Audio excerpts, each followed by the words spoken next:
Assalamualaikum warahmatullahi wabarakatuh.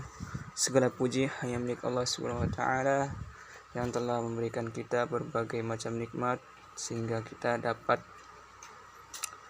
laksanakan rutinitas kita sebagai mahasiswa, itu belajar. Selawat serta salam kita aturkan kepada junjungan Nabi besar kita Nabi Muhammad sallallahu alaihi wasallam yang telah memperjuangkan agama Islam ini sehingga seperti apa yang kita rasakan saat ini. Yang saya hormati dosen pengampu, yang saya hormati juga kepada teman-teman semuanya. Pada kesempatan kali ini kami dari kelompok 8 memaparkan materi tentang waktu-waktu yang dilarang sholat.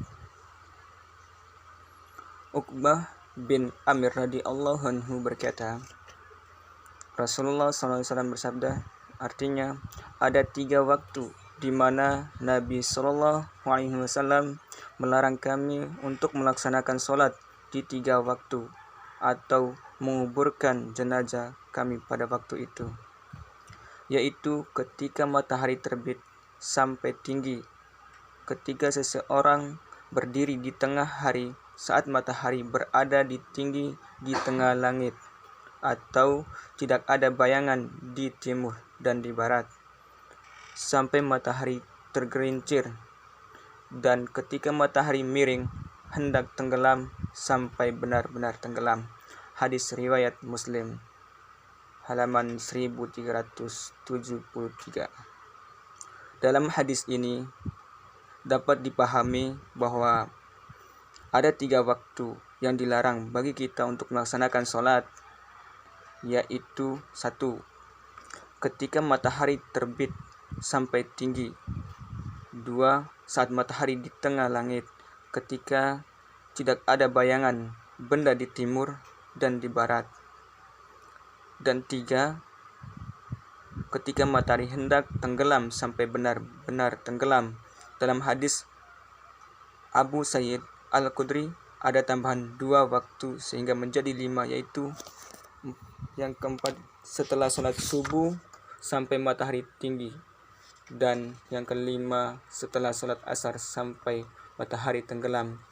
Rasulullah SAW bersabda, La sholata ba'da subuhi hatta tartafi'a syamsu wa la sholata ba'da al-asri hatta taghibas syams, yang artinya tidak ada sholat setelah subuh sampai matahari tinggi dan tidak ada sholat setelah asar sampai matahari tenggelam. Hadis riwayat Al-Bukhari, halaman 551.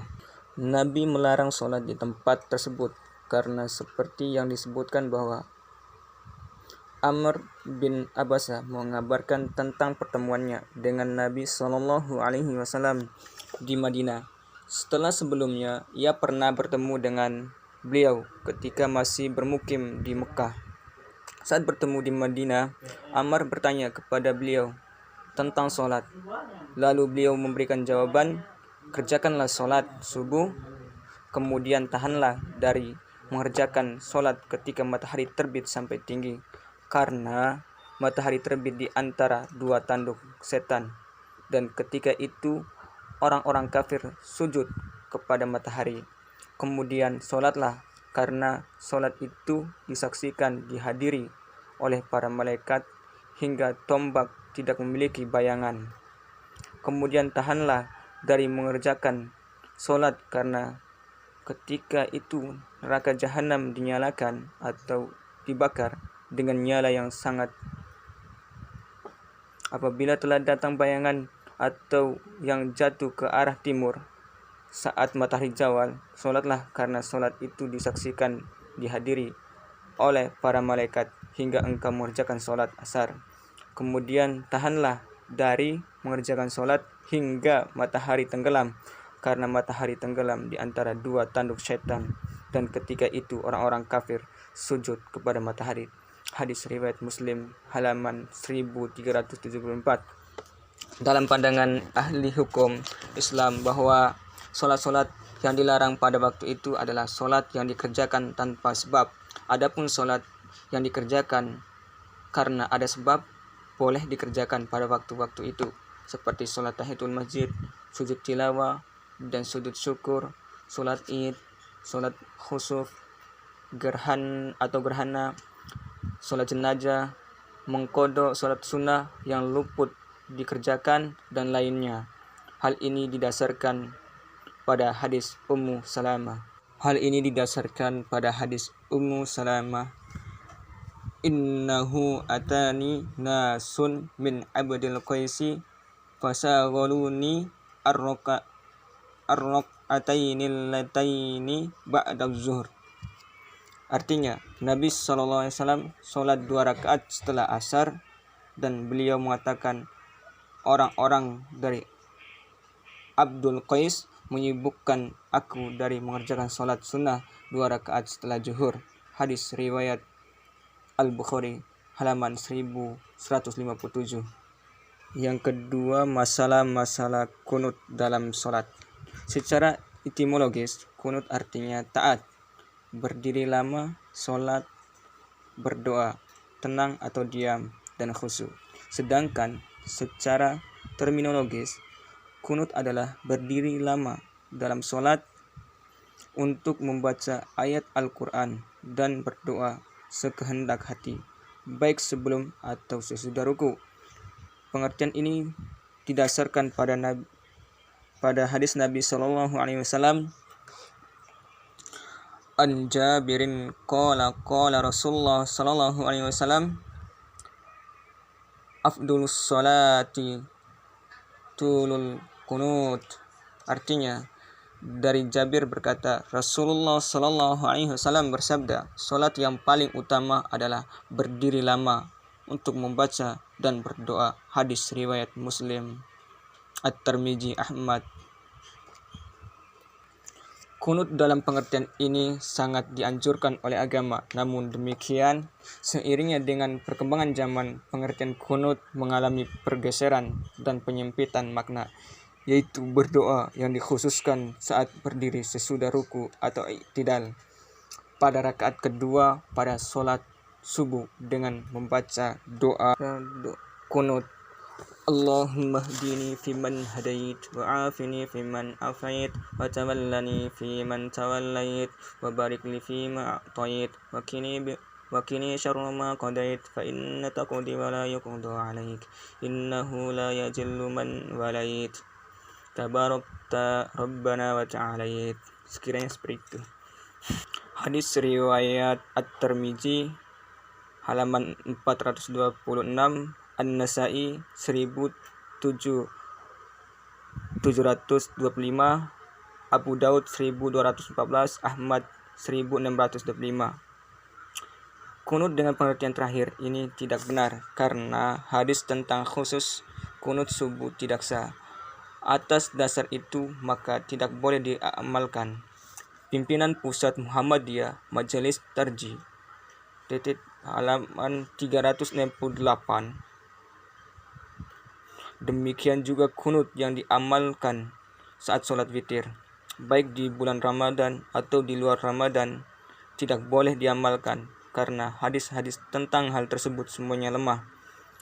Tim Majelis Tarjih dan Tajdid Pimpinan Pusat Muhammadiyah 2003, yang kedua halaman 76. Abu Malik. Secara historis, kunut dalam pengertian awal memang pernah diamalkan oleh Nabi SAW.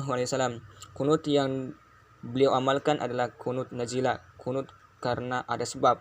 Dalam riwayat Anas disebutkan bahwa Nabi pernah kunut nazilah itu selama 1 bulan setelah ruku. Hadis riwayat Al-Bukhari halaman 946, karena sangat sedih. Hadis riwayat Al-Bukhari 1217. Beliau berdoa untuk keselamatan para sahabatnya yang dikirim mengajarkan agama Islam yang telah dibunuh secara keji oleh kaum musyrik Quraisy dari suku Muhdar, Banu Lahyan, Usayyah, Ri'al, dan Dakwan. Hadis riwayat Al-Bukhari 948 dan 2836. dan memohon kepada Allah supaya melaknat mereka yang zalim karena telah mendurhakai Allah dan Rasulnya, padahal antara mereka dan Rasulullah telah ada perjanjian damai. Hadis riwayat Al-Bukhari halaman 947.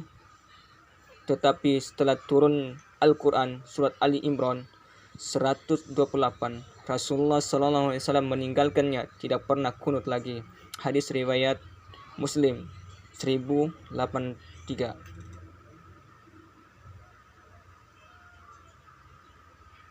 Adapun bunyi Al-Quran surat Ali Imran 183 adalah laisa laka minal amri syai'un aw yatuba 'alaihim aw yu'adzibahum fa innahum zalimun.